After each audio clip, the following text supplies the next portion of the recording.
magazines dying? Okay, I know they're not totally dead because what else would we read in the dentist's office waiting room? But I feel like it's far and few between where I see my peers online or in real life talking about or reading magazines. It's not like people suddenly stopped wanting content, clearly. We're consuming more than ever, but we've begun to favor more easy to consume, endless scrolling content over anything that's more in depth. With the downturn of magazines' popularity, we haven't just lost fresh material to read in waiting rooms, but something much more important than that: curation, art, taste. So I guess the question maybe isn't are magazines dying, but instead, is what we replace them with better?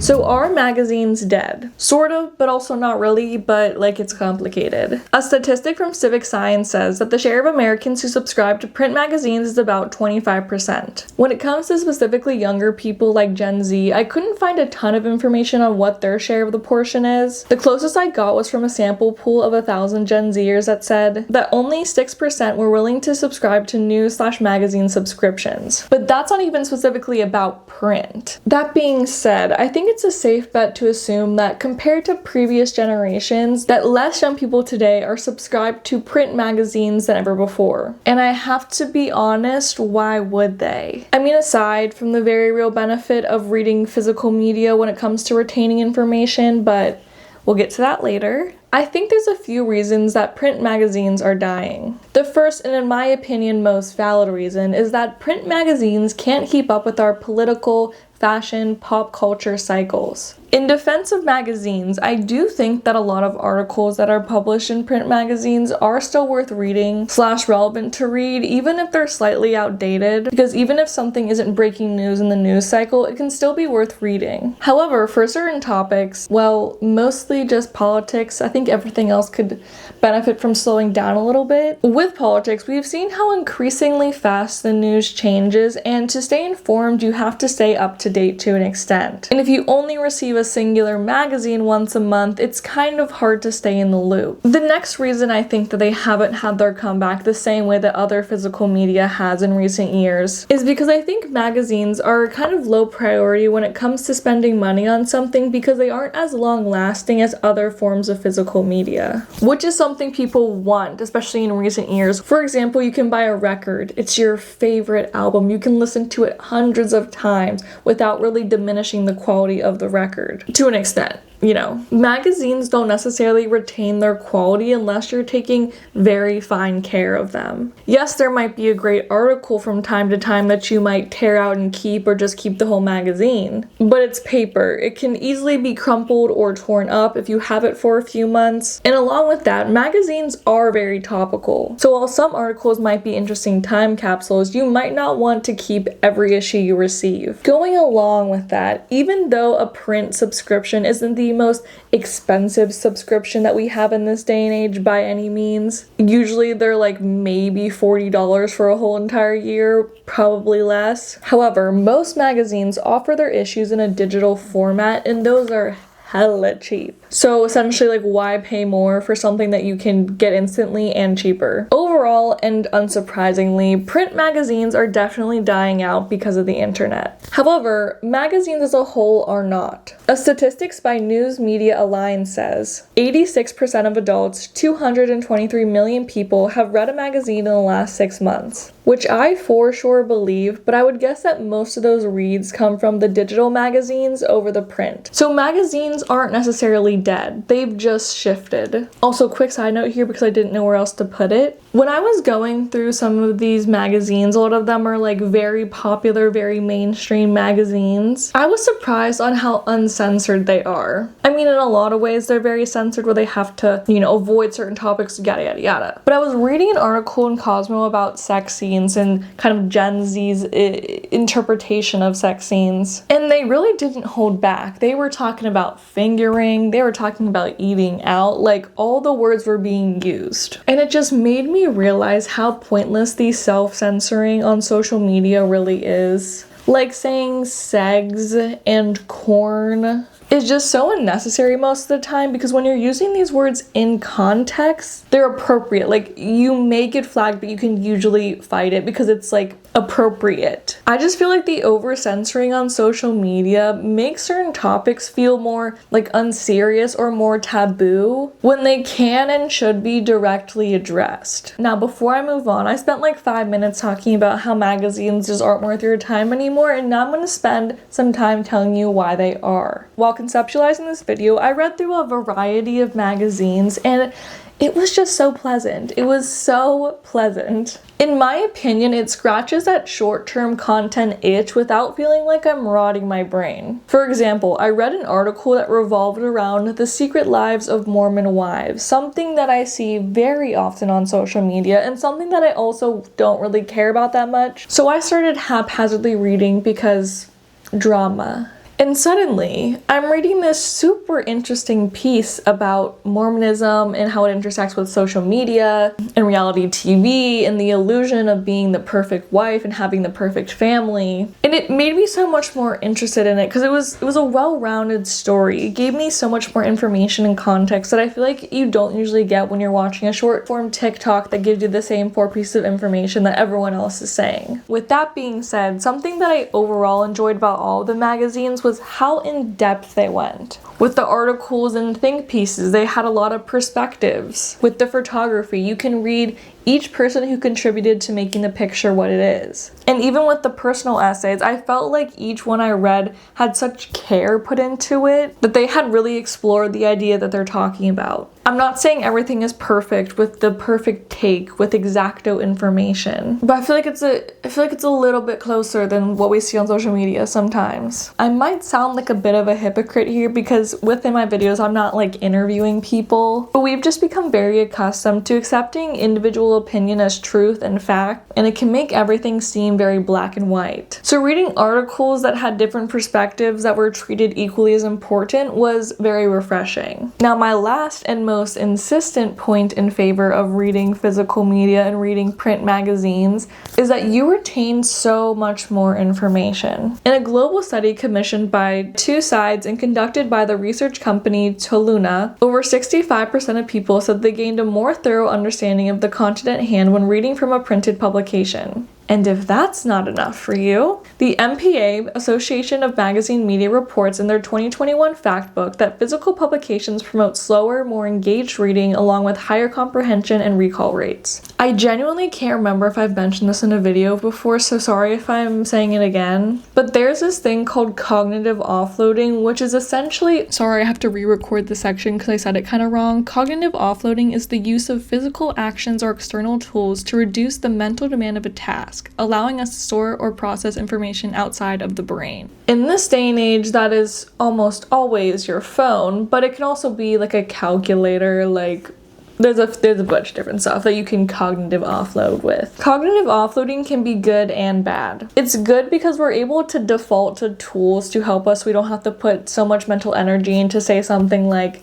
doing math, like 1,341 times 74, like I don't know that off my top of my head. I'd have to use a calculator for that. So it's nice to not have to use my brain all the time to do math like that. And instead we can use our brain power for something else. However, because of our over-reliance on our phones, we're beginning to cognitive offload when we don't really want to or need to. An example of this would be how we instinctively take our phones out when something interesting or beautiful is happening in front of us instead of looking at it. Studies have shown that this is causing us to have worse recall of these memories later. This cognitive offloading can happen when we're scrolling on our phones. I know personally, for me, there's been many times where I'm watching a super interesting video about like art or history or whatever, just to not remember a singular second of it, even if I wanted to. Literally going in one eyeball out the other because this cognitive offload, like I don't have to remember it because it's on my phone, like if you're getting what I'm saying. And I don't like that. However, when we read something, we remember it better. Wow, like groundbreaking information here, like who would have guessed? While I enjoy silly little short form videos as much as the next guy, it's also important to take time to really try to understand and digest what we're consuming, and that is made easier through reading. With all this in mind, it had me pondering, why does it feel better to get information from magazines over social media? Why does the information feel more valuable? And to that I say, something that has been lost with using algorithms over magazines or print media in general is curation. I know we curate our algorithms, but there's still a level of randomness to it, especially in the last few years where social media has steered away from being based on who you follow and instead on virality and engagement. While I don't think using our social media algorithms, our For You pages, is always bad, but there's no incentive to trust it. By this I'm talking about how with magazines,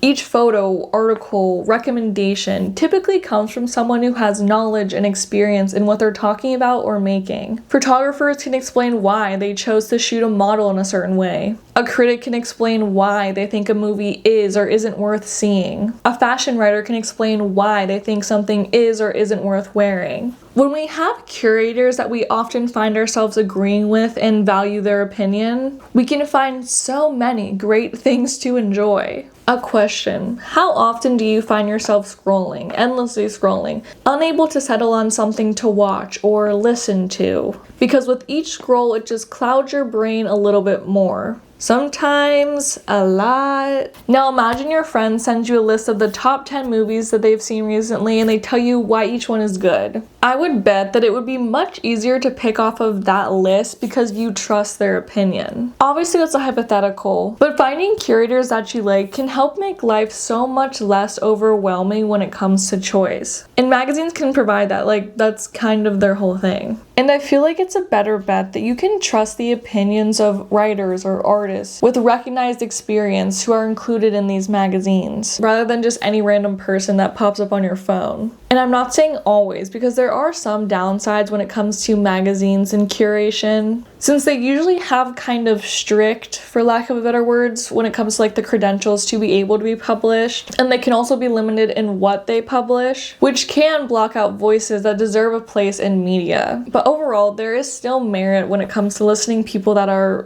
professionally published. And magazines kind of have whole structures on making it digestible for readers. Along with this idea, there's also the issue of people blindly trusting their algorithms. Think about Spotify. There's been a now proven theory that Spotify is manufacturing artists to put on playlists in efforts to reduce their royalty payout cost. To this, a Spotify spokesperson in turn told the music press that these reports were categorically untrue, full stop. The company was not creating its own fake artist tracks, but while Spotify may not have created them, it stopped short of denying that they had added them to its playlist. That comes from Liz Pelly, the author of the book Mood Machine: The Rise of Spotify and the Cost of the Perfect Playlist. In this book, she uncovered that in 2017, Spotify launched a program called PFC, Perfect Fit Content. In order to reduce its royalty payments, the Swedish stock and background music companies Epic Sound and Firefly Entertainment, among others, were commissioned to bulk create thousands of stock music tracks. The musicians they hired, often session musicians who were more seen as content creators, were paid a flat fee and given a brief to play the simplest music possible. Spotify did this when they realized that most people were passively listening, so putting on playlists as background noise instead of active listening, thinking that the listener wouldn't notice that they're not listening to a real artist. My point with bringing this up is algorithmic reliance over trusted curation opens up the doors to consuming media that isn't real.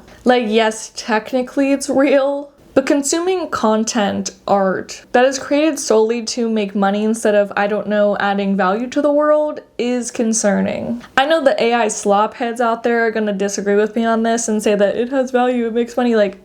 Shut up. This is an opinion that I cannot be swayed on. We see this same kind of manufactured, algorithmically based content products everywhere. I've talked about this before, so I'm gonna beat a dead horse really quick, but please stop listening to people that are curating must-have shopping lists that are just Amazon link trees, and instead listen to anyone else who has actual knowledge on what they're selling. Find a trusted source, someone who knows something. Also, these curators do exist online. I'm not saying they're only in magazines. There are a lot of creators that I turn to online when I want some inspiration or recommendations. So I'm not saying the internet is always bad, but find people who give you the same value. Something I find great about magazines along these lines is that when you find magazines that you enjoy, within them you'll typically find a variety of opinions, articles, photographs that you're interested in. You might not love or agree with all of it, but when you pick up an issue of Cosmo, you're gonna know what you're getting into. Reading concise, vetted work helps negate this overwhelming feeling we get from being online, while still getting similar information, especially if it's like a pop culture magazine. Speaking of Amazon Linktree product pushers, what makes someone have good enough taste to be a curator over just a consumer? Good taste and having it has been a bit of a buzzword recently. There's a mix of conversations that people are having about it. There are some people who conflate taste with access and elitism. Other people think it's being skillfully tapped into the trends that are happening at the time. And other people talk about how taste is reliant on how cultured someone is. I think all of these have a place in what it means to have good taste. However, after doing some research, I found myself agreeing mostly with the people that say that having good taste comes from being continually curious, having patience, and being stern in what you do and don't like. So to explain my thought process, let's use movies for example. And I'm not saying I have the best taste in movies in the world.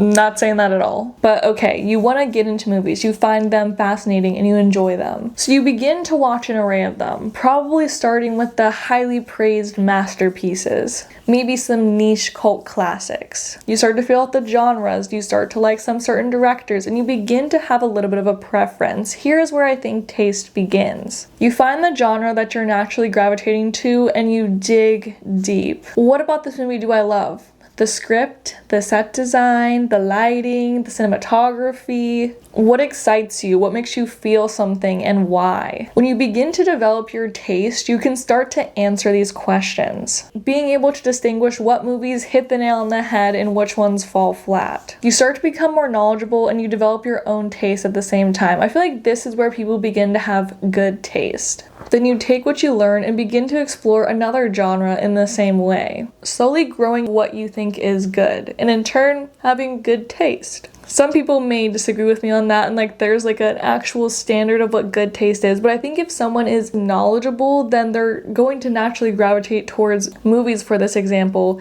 that like have good elements. So like they're probably going to be good taste, if that makes sense. Also, I feel like I'm making this sound like a hard, mentally straining thing to do, where it's like you have to be so intentional with what you're watching and like you have to write down notes on it. But you can do all of this very casually. You can just watch a movie and, how do I feel about that? Maybe jot down a few notes if you really want to, but just kind of like taking time to understand what you're watching. This is where patience comes into play. It takes time to consume art and really feel out why you do or don't like it. I'm not saying like one specific thing it takes a long time, but as a whole it takes a long time to figure out what you do and don't like. But the more you learn, the better discernment you have with your own taste and also what has artistic merit. Since we're talking about movies and taste, this is where platforms like Letterboxd I think are great and also horrible. I think it's a great way to find new movies to watch, to read people's detailed reviews on what they liked or didn't like about it, and to be able to connect with the community and talk about these things. Except like all social media,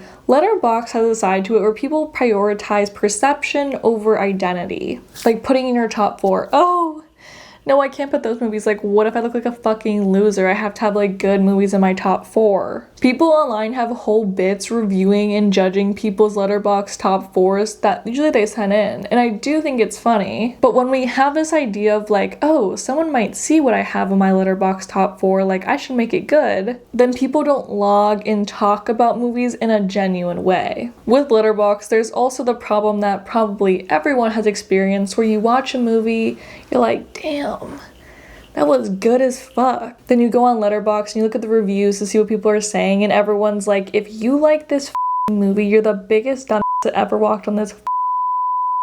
And then you feel like an idiot because it's like, should I have liked that? People, their opinions are swayed very easily by other people's opinions. I'm not saying it's wrong to check out internet discourse, because it is a fun part of enjoying something, like getting to see other people's opinions on something. What I'm saying is if you like a movie and you know a thing or two, you shouldn't be swayed away from your opinion without reason. Because that's where I think people kill the chance of forming their own personal taste or good taste, is when they're like too focused on what other people think about the things that they enjoy. Anyway, I'm not saying this is like the only way to have good taste, because everyone will tell you something different on what they think it is to have good taste. So like, it's subjective. To sidestep slightly here, I want to talk about another big topping point that's been happening in the realm of fashion recently. And that's how the companies who sell you things, the apps we scroll on, don't want you to have good taste. In an article I read by Alina DiLuzio called "Are You Developing Taste or Just Performing It?"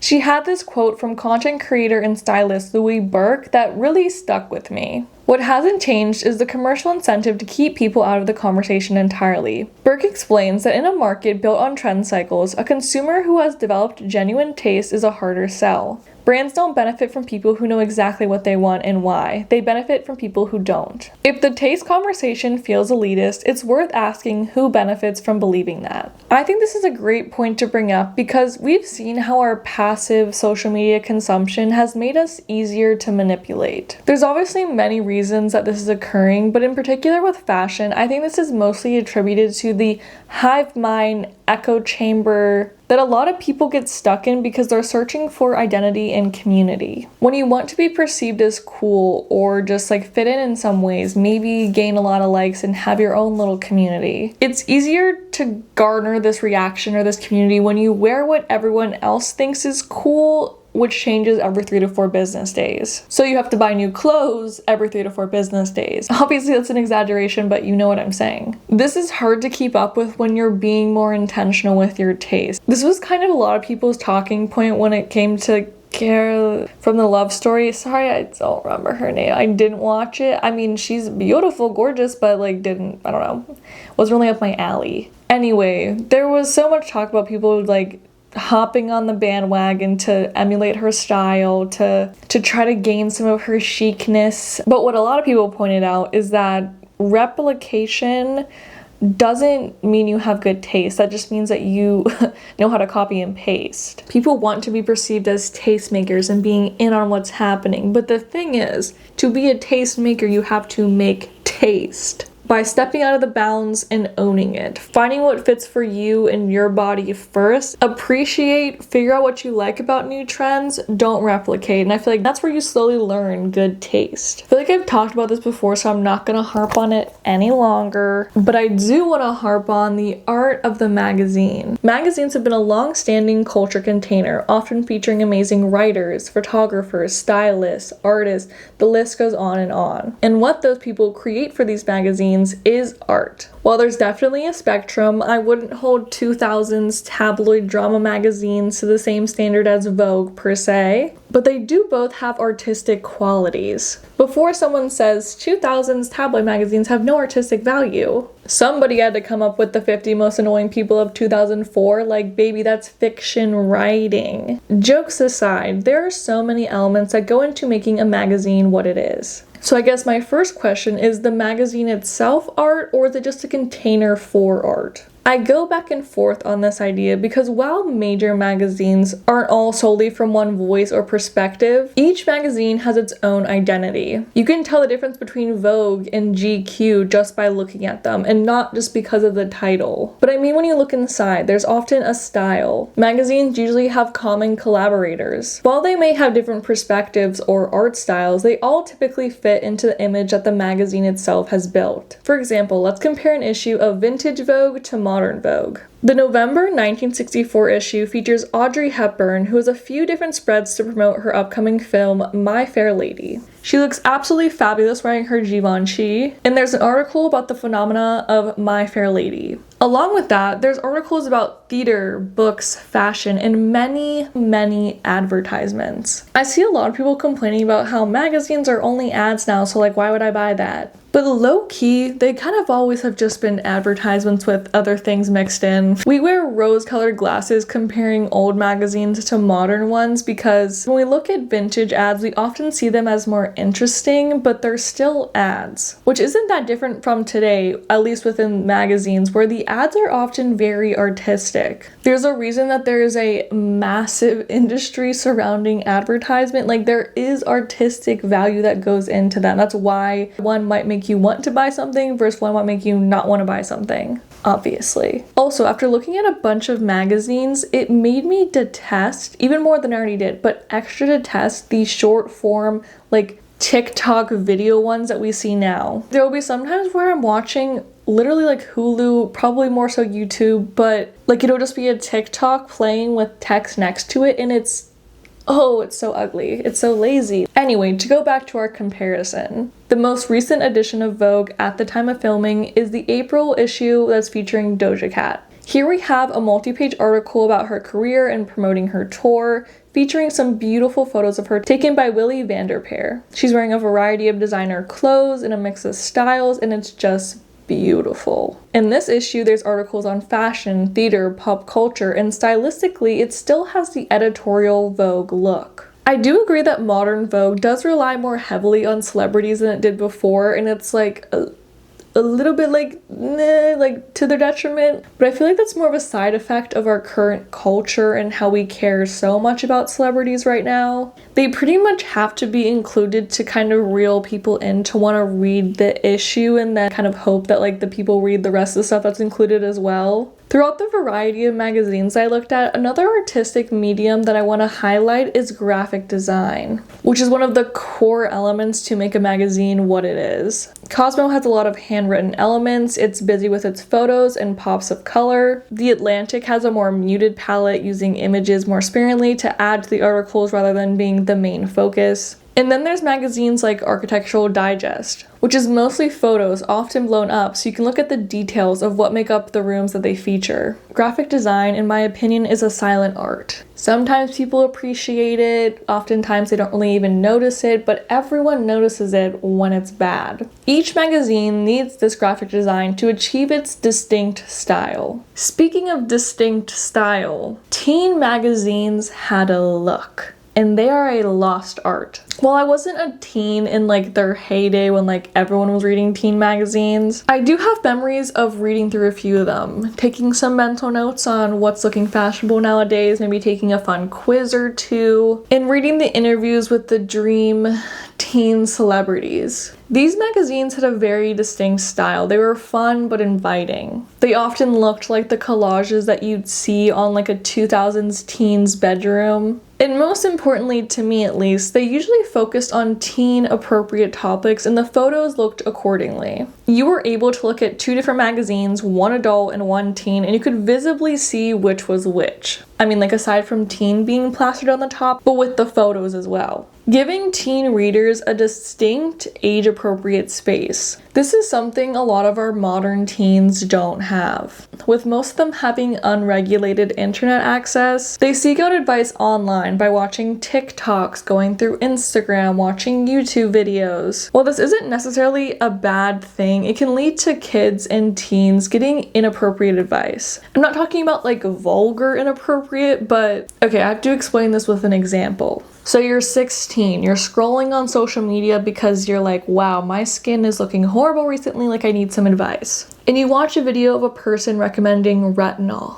So you think, oh, that person has great skin, I should totally try using retinol, like that'll fix all my problems. But most likely, that advice was not targeted towards teens and could actually, encourage them to use something that is harmful on their skin. This also isn't even hypothetical, obviously, we've all seen it. Like there was, 2 years ago, 3 years ago, there was like the skincare craze where like kids everywhere, teens everywhere were piling on the skincare, most of it with so many chemicals that they didn't need to put on their skin. While social media platforms and lawmakers are trying to put in certain safeguards to keep teens safe online, there is still no distinct kid, teen, and adult space. Kid maybe a little bit because there's like YouTube Kids, but even that, I've seen people say that YouTube Kids has some like freaky ass shit on it. So then everyone and everything is all mixed together, leading to like a blurring of lines on what's appropriate for teens versus adults. Also, I'm not blaming creators for giving advice and not giving 10 disclaimers that, oh, you should only watch this if you're above the age limit. What I'm more saying is that these teen magazines were a great outlet for people to have age-appropriate information and fun things to read. These magazines had their viewers in mind, and the internet doesn't give a fuck. It's kind of interesting to read some of these teen magazine articles now. Online, I found this quiz from a 2000s magazine about being boy crazy. And because of what we see now, this almost seems too juvenile, but it's probably more accurate to what teenagers should be focused on than what we see now. Sorry, I got lost in a tangent there because I just think that such a good resource that has been destroyed. But I think the art of the teen magazine was just cultivating a culture, knowing its viewers, along with fun interviews, graphic design, etc., etc. They just gave this feeling of hanging out in your bedroom with a hot pink comforter and a collage of hot celebs on the wall, thinking about if your crush is gonna ask you to the dance or not. Overall, what I think I love most about the art of magazines is they create their own little world that you can get sucked into. Sort of like going into a museum, you can see a variety of art from all around the world, from different people with different perspectives. And you can take what impacts you and you can use it as inspiration to learn from it or just straight up enjoy it. There's clearly a desire to consume art in a short form way, so why don't we lean into magazines a little bit?